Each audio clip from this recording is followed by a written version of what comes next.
जोधपुर के गजेंद्र पारिक ने एक ऐसा स्टार्टअप शुरू किया है कि आप देख सकते हैं। इस स्टार्टअप का नाम है अंतिम सत्य।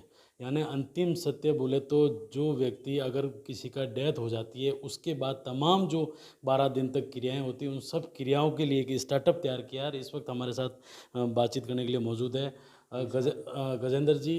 किस तरीके का स्टार्टअप शुरू किया है और ये दिमाग में क्यों आया ऐसा? सर ये स्टार्टअप है। एक सनातन धर्म जो है हमारा, हम उसका हमारा मुख्य उद्देश्य जो है सनातन धर्म को बचाना है, जिसके लोगों को जानकारी नहीं है बिल्कुल भी। तो हमारे जो टीम हमने तैयार की है, तो उस टीम के अंदर हमारे पास 13 पंडितों की टीम है। और जो भी हम विधि पूर्वक जो वैदिक रीति है, वैदिक रीति के हिसाब से हमने इसका स्टार्टअप शुरू किया है।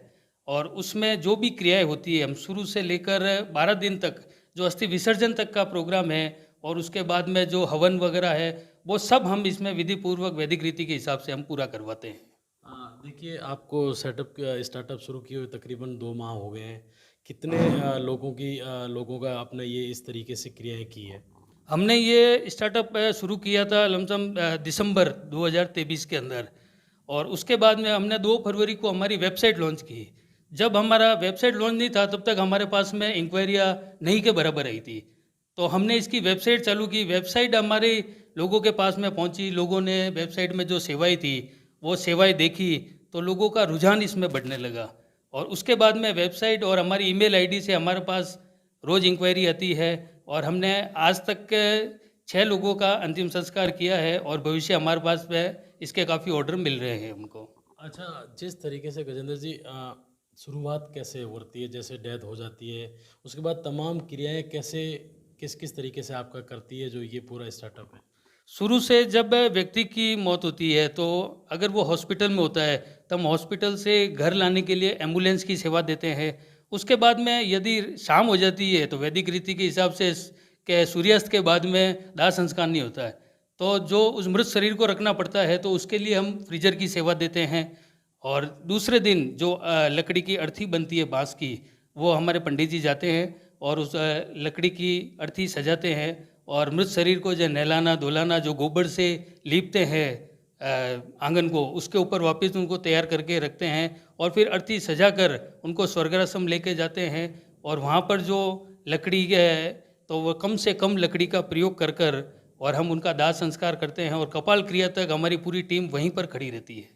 अच्छा, किस तरीके से जैसे उठावना, तीसरा तीये की बैठक हो गई, 12 दिन का तमाम कार्यक्रम कैसे करते हैं? और पिंडदान का क्या सीन रहता है? हरिद्वार जाने का वो किस तरीके से मैनेज करते हैं आप? इसमें जो सर हमारी सेवाएं हैं, तो सेवाओं के अंदर जो अखबार के अंदर जो शोक संदेश आता है, वो भी हम दिलाते हैं।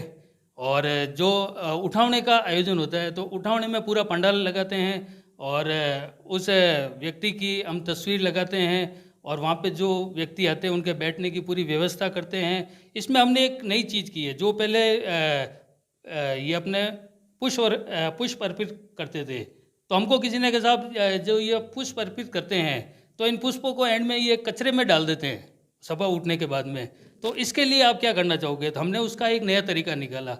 हम 2 तरह के धान लेके आते हैं, 20-20 किलो धान की कोटी रखते हैं और एक टंकी रखते हैं। तो जो भी व्यक्ति आता है, एक कटोरा उसमें से भरा और उस टंकी के अंदर डाल देता है। तो वो जो भी धान होता है, उस परिवार के द्वारा हम कबूतर जहाँ ज़्यादा रहते हैं वहीं पे कबूतरों के लिए वो धान उछाल के आते हैं।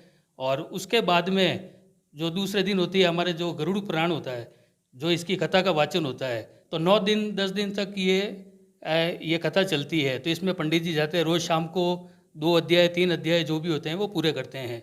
फिर हमारा दूसरा कदम रहता है नमिये का। तो नमिये के अंदर जो घाट के ऊपर जाते हैं, जैसे हमारे यहाँ फतेह सागर है, गुलाब सागर है, उन घाट के ऊपर जाकर विधि पूर्वक नमिये का वो क्रिया करवाते हैं। फिर 11 दिन पे जो नारायण बलि का होता है, तो आजकल जो मुख्य समस्या आ रही है वो पितृदोष की आ रही है। तो नारायण बलि कराने के बाद में किसी को भी पितृदोष की कोई समस्या नहीं रहती है।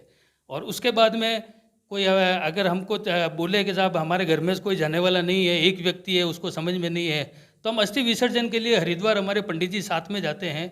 और वहाँ के जो पंडित होते हैं उनके साथ में मिलकर और पूरी क्रिया वहाँ पर करवाते हैं। फिर वापस पुष्कर लेके आते हैं, पुष्कर में भी अस्थि विसर्जन करवाते हैं। उसके बाद में यहाँ पर आने के बाद में जो ये जागरण डांगड़ी रात बोलते हैं, तो जागरण का आयोजन कराते हैं, जिसमें यहाँ के जो प्रसिद्ध लोक कलाकार है वो लोक कलाकार आते हैं, पूरी रात जागरण करते हैं। और उस 12वें दिन सुबह हवन होता है, हवन के बाद में तर्पण होता है, अंजलियाँ दी जाती है। लेकिन ये पूरा जो स्टार्टअप का है, ये दिमाग में कैसे आया, क्यों ये विचार आया? आपने कहा बेटे को लेकर, बेटा भी इंटरेस्टेड है, क्या है पूरी कहानी? अब ये जो हम एक जगह गए थे, वहाँ पे जो देखा था तो उन लोगों को नॉलेज नहीं थी, तो मेरा बेटा भी साथ में था, तो उसने बोला पापा ये इसका जो ये पूरा सेटअप है, ये अपने को पूरा कैसे पता चलेगा कि सही तरीके से हो रहा है कि नहीं हो रहा है। तो हमारे जो कंपनी के संरक्षक है श्री सोनलाल जी गोयल है, जो मगरा पूंजला में रहते हैं, उनकी उम्र है 84 वर्ष। हम उनके पास में पूरा जानकारी लेने के लिए पहुँचे, तो उन्होंने हमें बताया कि आज तक वो 25,000 प्लस अंतिम संस्कार के अंदर भाग ले चुके हैं, और वहाँ जाने के बाद में वो किसी को हाथ नहीं लगाने देते, और सब अपने हाथ से आज भी इस उम्र के अंदर वो सारा क्रियाक्रम जो होता है अपने हाथ से करवाते हैं। तो हमने उनसे जानकारी ली, तो उन्होंने बोला कि देखो अगर आप पैसे की लालच के अगर ये काम कर रहे तो मैं आपके साथ में नहीं होऊंगा। तो हमने कहा हमको पैसे की कोई लालच नहीं है, मेरा खुद का व्यापार है, मेरा बच्चा जो है बच्चा इस चीज़ के अंदर इंटरेस्टेड है, और मैं चाहता हूँ अगर सनातन धर्म से अगर ये जुड़ रहा है, इसका प्रचार हो रहा है तो बहुत अच्छी बात है। तो उन्होंने पूरी जानकारी दी हमको और हमने ये सेटअप चालू किया। कहीं ना कहीं कहा जा सकता है कि पूरे भारत में ये पहला इस तरीके का स्टार्टअप होगा।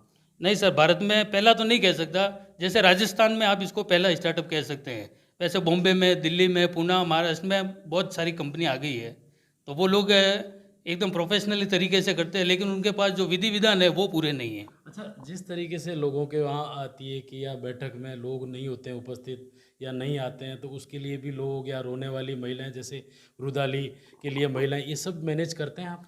सर हमारे राजस्थान में अभी तक ऐसी संस्कृति नहीं है कि रुदली की व्यवस्था करनी पड़े, लेकिन कई जगह से हमको लोगों ने पूछा भी है, तो हमने उसकी भी एक टीम तैयार की है, जो रुदली महिलाएं हैं, पुरुष हैं, वो वहाँ पर जाते हैं और ऐसा माहौल बनाते हैं ताकि लोगों को लगे कि ये इनके घर के परिवार के ही हैं। अच्छा, देखिए ये थे हमारे साथ, इन्होंने इस तरीके का एक स्टार्टअप शुरू किया है जो पूरे राजस्थान में ये पहला स्टार्टअप है जोधपुर में। अगर किसी के घर में मृत्यु हो जाती है, उसके बाद तमाम जो 12 दिन की क्रियाएं हैं वो करने के लिए एक इनके बेटे के दिल में, एक दिमाग में एक ख्याल आया, उसको लेकर एक स्टार्टअप तैयार किया है, और इस पर लगातार अब तक 6 लोगों का ये अंतिम संस्कार कर चुके हैं, और आगे भी इनके पास इंक्वायरियाँ आ रही है। अशोक शर्मा, राजस्थान तक, जोधपुर।